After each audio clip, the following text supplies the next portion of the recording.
Earth, a planet full of diversity. Every spot on the planet is capable of holding various forms of life, from the deepest of oceans to the highest of skies. Life can be found. But is there a point where life just stops? Since the beginning of belief, the beginning of religion, one prophecy has frightened billions of people to this very day: Armageddon. A day where all life is threatened by one common challenge that could redefine life on the planet as we know it. My friends, in just 6 days, we face another alleged day unlike any other. Will something happen that could forever change life on the planet Earth? Or will it just be another winter day? Tonight, on a very special 1-hour episode of Journals of Supernatural Adventure, I will reveal information about what is going to happen on Doomsday. Now, because of recent information just released to the public about the reaction to the Doomsday allegations, during the second half of the show, I will try to reveal information about a top-secret project that the Paranormal Raider Force and I have been working on. We will start commencing it during our Christmas break lockup, a period towards the end of the year that is made for exclusively improving the PRF universe. You can find out more after this quick break. And welcome back to Journals of Supernatural Adventure. Tonight, it is time to take care of the allegations that in 6 days, the world would end. A few skeptics have already been trying this, pointing out that mankind has lived through several days that have been pointing to as days of great distress. The year 2000, when all computers were supposed to crash. May 5th, 2000, a movement that claimed that there would be a great planetary alignment that would cause all of the planets to be sucked right into the sun. June 6th, back in 2006, when several religious groups used the excuse that the repetition date that happened to read 666 as a sign of trouble. September 8th, 2008, various maniacs said that the Large Hadron Collider would malfunction, as it did, and eat the planet through a series of miniature black holes that would tear apart the planet bit by bit. The list of failed doomsdays is endless. In fact, if you're curious about looking through the list, there will be a posting at our social networking pages at about 10 minutes into the program. It is virtually endless. And those are the ones we just know about. Who's to say there aren't more allegations just waiting to be heard? Of course, this year has probably held more conspiracy than the rest, which has resulted in all of the hysteria being dubbed as the 2012 phenomenon. From the planet Nibiru setting out on a crash course with Earth, to Illuminati chaos, to a global shift to a higher dimension, it seems as if nothing would be a surprise if something did happen. Now, while the hype can be rather exciting, some of my colleagues have informed me of an upsetting fact which has inspired the making of this very episode. The constant preachings about Doomsday are scaring people, particularly young individuals who have exhibited severe concern about what is going on, to the point that many are showing signs of suicidal tendencies, which is exactly why it is time to debunk the Doomsday myths before something does happen. A possible mass suicide. But which myths shall we begin at? There are so many this year. so many to choose from. I know, Nibiru, or some sort of collision. That seems to be the most loaded right now. Now the story goes that after every planetary cycle, something massive will pass by this planet to cleanse the world. The legend is rooted from the ancient Anunnaki, who told of a similar event happening to their world, Anu.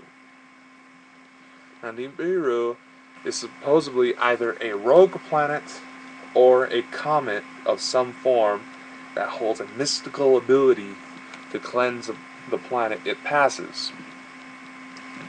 Of course, this could easy to believe that such an event will happen, since pretty much our planet is constantly being bombarded with asteroids, many of which don't actually land.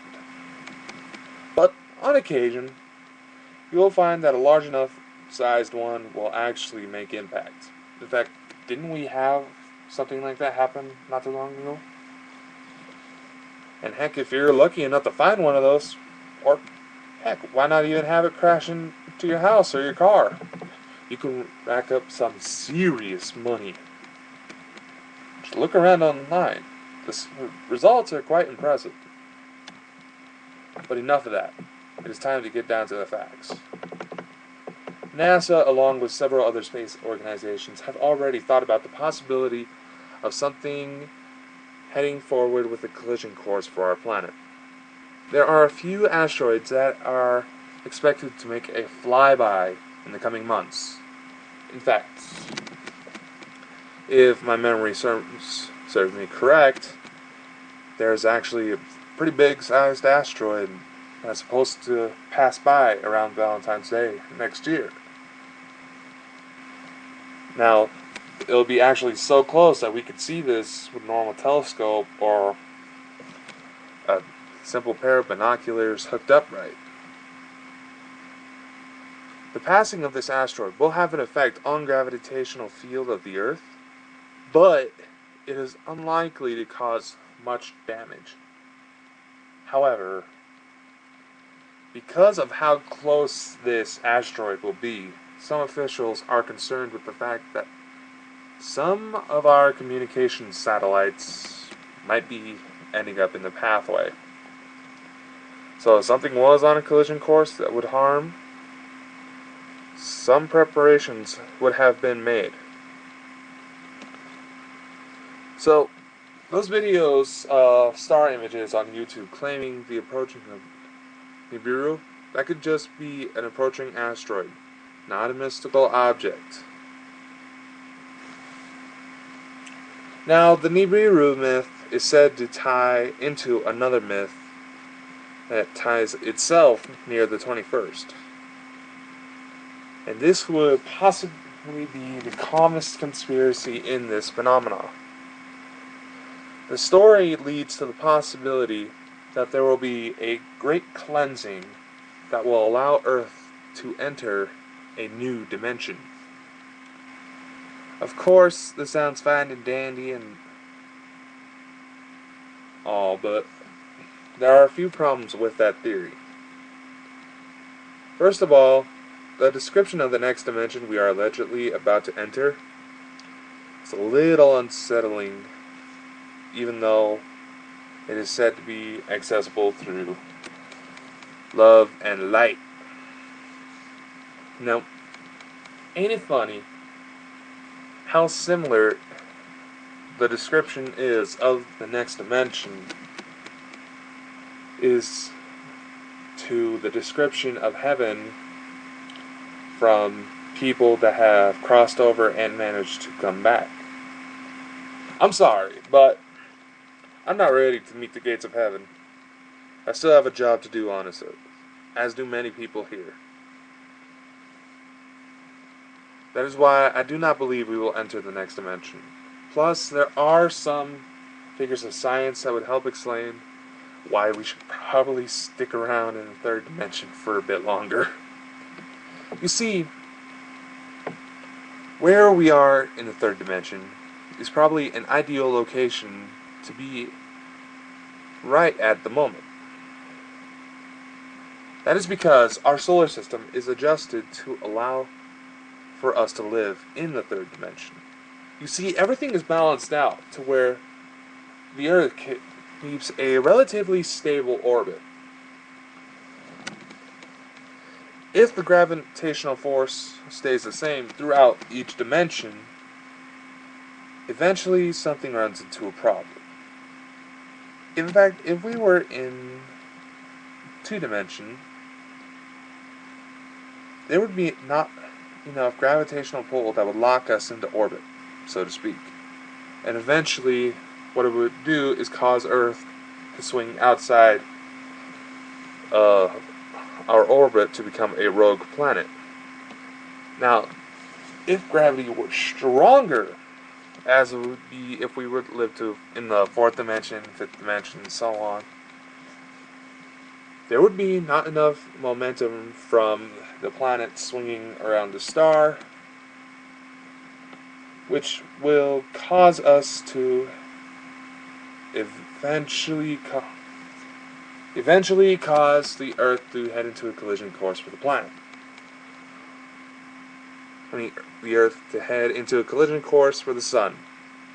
But since we are 3-dimensional, there's no need to worry.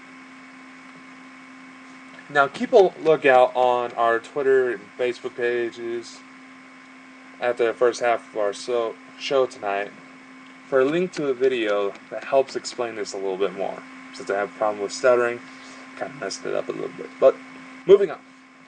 The next myth is the planetary alignment that causes the planets to be sucked into a black hole. Or the planets would end up being sucked into the sun. First of all, have some common sense, people. While planetary alignments can be quite a view in the nighttime sky, it is near impossible for the gravitational effects to give the sun the munchies for whatever's swinging around it. All that would really happen is gravity would temporarily get just a little bit stronger. I know that I just said if Earth was 4th dimensional or anything above that, gravity would simply be too strong and eventually cause our planet to crash, which is enough reason to say that the dimensional shift is not what's going to be happening. But think about this. Planetary alignments of all the planets in the solar system are extremely rare. And it has been calculated the positioning of planets. It's not going to happen, people.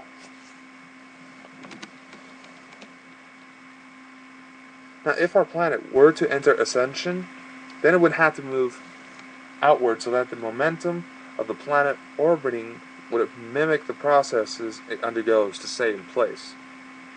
Meaning that we would have to change orbital space. Now, of course, there is some truth to the alignment theories. It is said that the Mayans were actually able to chart a planetary alignment that would allow energy from the center of the galaxy to come to Earth that would help awaken the population to a much higher form of consciousness. Now, as descendants of the Mayans say that normally this upper consciousness would only last for about 8 minutes. So in order to trap it inside the Earth, the pyramids were built to form the grid. Now remember the information that I presented in previous episodes about the world grid theory? Here's where it really comes into play. It is said that the gods helped build the grid so that when this alignment took place, humanity could be brought into a new light, so to speak, at a much faster rate than it would normally take. So in order to speed up the process, they helped build several structures that aligned with the grid that acts similar to the way power lines allow for energy to travel. But instead of it reaching electronic devices, it reaches mankind. Now, in order for this to happen, Excuse me. Now, in order for this to happen, there has to be something that would allow for the energy to enter our world. The magnetic force that has been protecting us would have to disappear. How is that possible? Find out right after these messages. Ghost hunters, don't waste your time doing background research at libraries. Learn to research smart from the convenience of your computer.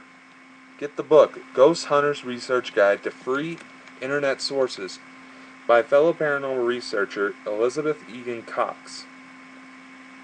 This user-friendly Ghost Hunters Research Guide to Free Internet Sources provides exact internet addresses and tutorials for hundreds of websites that have critical information you need about persons, events, and places. Become a better ghost hunter now. The Ghost Hunters Research Guide to Free Internet Sources is available wherever books are sold. Visit the author's website for more information. www.elizabethegancox.net. The Paranormal Radar Force has a lot of new and exciting projects come up. A coming movie, a new format to our radio show, and so much more.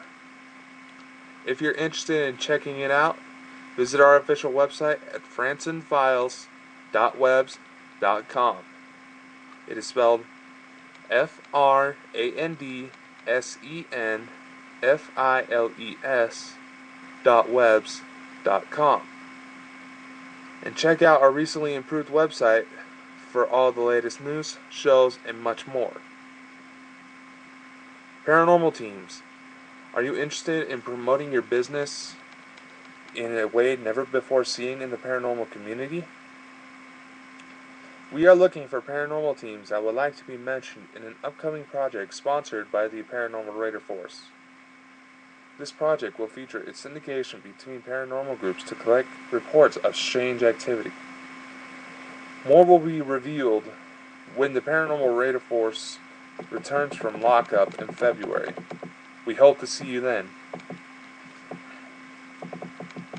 And welcome back to Journals of Supernatural Adventure.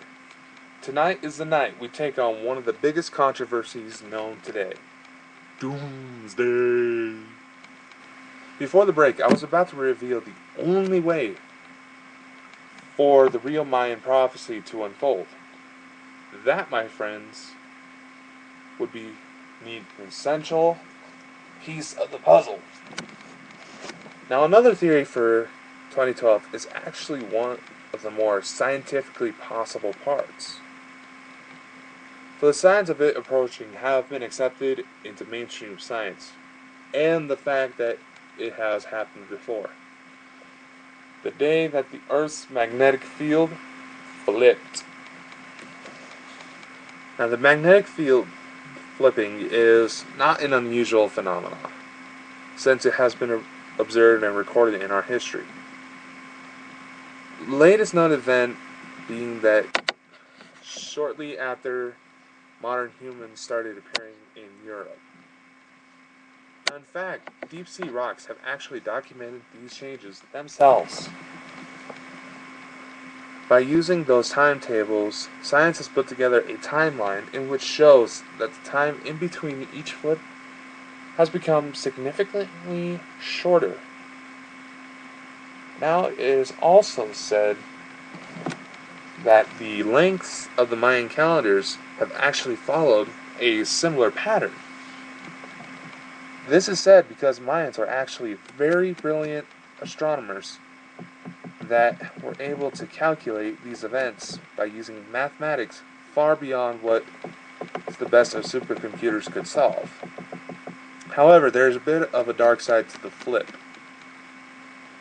If the magnetic field does in fact go for a flip, there are a couple questions that do arise if such an event were to occur. What would happen to the objects that are dependent on the fields? Birds, bees, our satellites? We will have more information on this and a full analysis of what may happen on the 21st. And then we will try to officially launch information on a top secret project my team and I have been working on. And we will start working on it even more coming in 2013. This and more will be coming up on the second half of Journals of Supernatural Adventure. This will be coming up in just a couple of minutes. It's kind of a weird setup because of how things are working on my end. But please give us time and don't go away. We will have a couple of commercials for you in just a minute.